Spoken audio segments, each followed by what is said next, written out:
Media సోదరులకు నమస్కారం.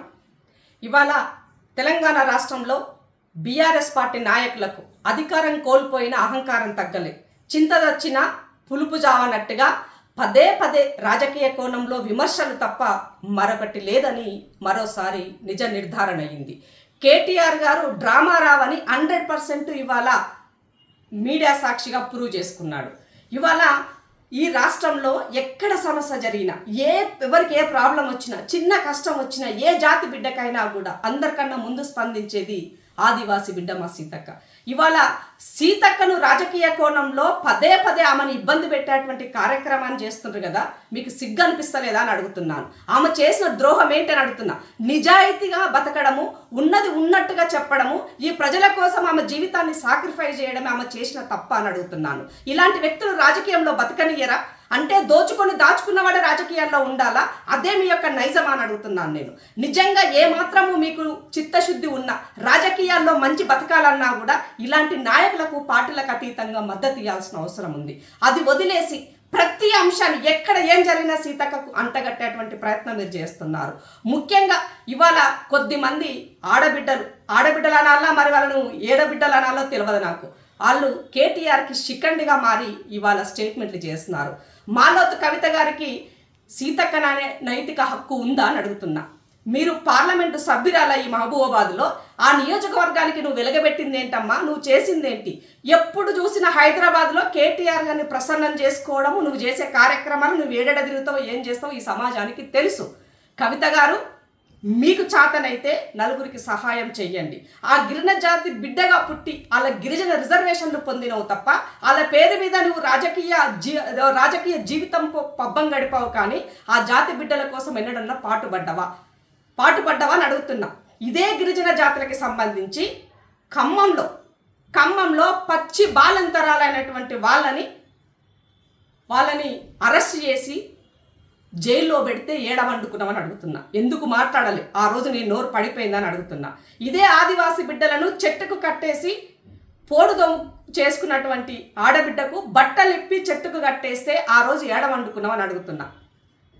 రైతులకి బేడీ లేచినాడు ఏడవండుకున్నామని అడుగుతున్నా. నీ నియోజకవర్గంలో చిన్న పిల్లలు వాళ్ళు ఫుడ్ పాయిజన్ అయ్యి హాస్పిటల్లో పడితే ఏడవండుకున్నామని అడుగుతున్నా. ఇదే ఖమ్మంలో పువ్వాడ అజయ్ బాధితపడ్డటువంటి వాళ్ళు నోట్ రాసినాడు ఏడవండుకున్నామని అడుగుతున్నా. వనమ వెంకటేశ్వరరావు కొడుకు రాఘవేందర్ వల్ల ఒక కుటుంబమే పూర్తిగా వాళ్ళ జీవితాలు సాధించుకున్న నాడు ఏడవండుకున్నామని అడుగుతున్నా.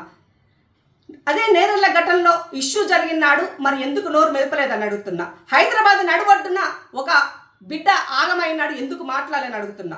బీఆర్ఎస్ హయాంలో అంతా ఇంత కాదు, ఎక్కడ చూసినా అరాచకమే మీరు చేసినటువంటివి. మరి ఈ అరాచకాలు ఆనాడు కనబడలేదని అడుగుతున్నా. ఎన్నడన్నా ఆదివాసీ బిడ్డలకు వాళ్ళకి గూడు ఇవ్వాలని, ఇల్లు ఇవ్వాలని, వాళ్ళకి బట్ట ఇవ్వాలని, ఉపాధి ఇవ్వాలని ఎన్నడన్నా ప్రయత్నం చేసినావా? నీ మొహమేనాది? నోరున్నది కదా, కేటీఆర్ మెప్పు పొందాలి కదా, నత్తి మాటలు వేసుకొని మాట్లాడేటువంటి నీ రాజకీయ జీవితంలో ఇదేనా అని అడుగుతున్నాను నేను. తోటి ఆడబిడ్డ, ఆదివాసీ బిడ్డ కష్టపడి ఇక్కడ దాకా వస్తే ఒక జనరల్ పోర్ట్ఫోలియో ఇస్తే కూడా ఇవాళ ఆమెను ఓర్చుకోలేకపోతున్నారు. ఇది మీ నైజం. పదే పదే ఏమి చేయకపోయినా కూడా ఆమె పైన ఆరోపణలు చేస్తూ బట్టగాల్చి మీదేసి రాజకీయం చేస్తున్నారు. ఎస్, అక్కడ జరిగినటువంటి ఇన్సిడెంట్ జరగకూడదు. కానీ ఎందుకు జరిగింది, ఎవరి ద్వారా జరిగింది, ఎలా జరిగింది, దీనికి కారణం ఏందని తెలుసుకోవాల్సిన అవసరం లేదా? దానికి సీతక్కనే కారణమవుతుందా? కాబట్టి రాజకీయాల్లో ఇలాంటి పసలేనటువంటివి కోడిగుడ్డు మీద ఈకలు వీకినట్టుగా పదే పదే రాజకీయ కోణం చేస్తే ఈ సమాజం సహించదని అడుగుతున్నాను. ఆకాశం మీద ఉమ్మితే ఏమవుతుందో మీ బతుకులు కూడా గవే అయినాయి. అధికారం కోల్పోయినాక కూడా పదే ఇవే రాజకీయ విమర్శలు చేస్తారు తప్ప అది మన వర్గాల బిడ్డలు కదా. సీతక్క ఎవరు? కింది జాతి బిడ్డ కదా. మరి ఆ జాతి బిడ్డ రాజకీయంలో ఉంటే సహించుకోలేరా? పైన వాళ్ళ మెప్పు కోసం ఇలాంటి స్టేట్మెంట్లు మీరు చేసేదని అడుగుతున్నాను. అట్లే తుల ఉమ్మక్క, ఏముమ్మక్క, నీకు సామాజిక స్పృహ ఉన్నది కదా, మరి నీవెందుకు ఈ రకమైనటువంటి స్టేట్మెంట్లు చేస్తున్నావు? సీతక్క చేసిన తప్పేంటని అడుగుతున్నాను నేను. రాజకీయాల్లో పొరపాట్లు జరిగినప్పుడు ఆ పొరపాట్లు ఎవరి వల్ల జరిగింది కదా మీరు తెలుసుకోవాల్సింది. అది వదిలేసి ఆనాడు మంతని నియోజకవర్గానికి సంబంధించినటువంటి ఇద్దరు అడ్వకేట్లు భార్యాభర్తలను నడి రోడ్డు పైన నరికి చంపితే ఎందుకు మాట్లాడలేదక్క? కాబట్టి ఇలాంటి స్టేట్మెంట్లు చేయడం సరి అయినది కాదు. ఇదే ఆదివాసీ బిడ్డల యొక్క భూములు దాదాపు 250 ఎకరాలు తిరిగి ప్రభుత్వం ద్వారా ఆదివాసీ బిడ్డలకి అప్పజెప్పించింది సీతక్క.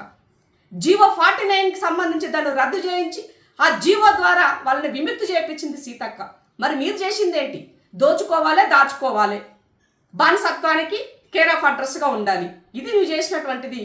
మాలోతు కవిత గారు మళ్ళీ పదే పదే సీతక్క పైన రాజకీయ ఆరోపణలు చేసి ఆమెను ఇబ్బంది పెట్టాలని చూస్తే మాత్రం సహించేది లేదని చెప్తున్నా. ఆడబిడ్డల తరపున ఒక ఆడబిడ్డ ఇంకో ఆడబిడ్డని డైజెస్ట్ చేసుకోవాలా, జీర్ణించుకోవాలా, పైన వాళ్ళకి ఎలా ఉన్నది కనీసం మన వర్గాల కన్నా సోయలేకపోతే ఎట్లా? రాజకీయాల్లో ఎట్లా మన మనుగడ కొనసాగిస్తాం?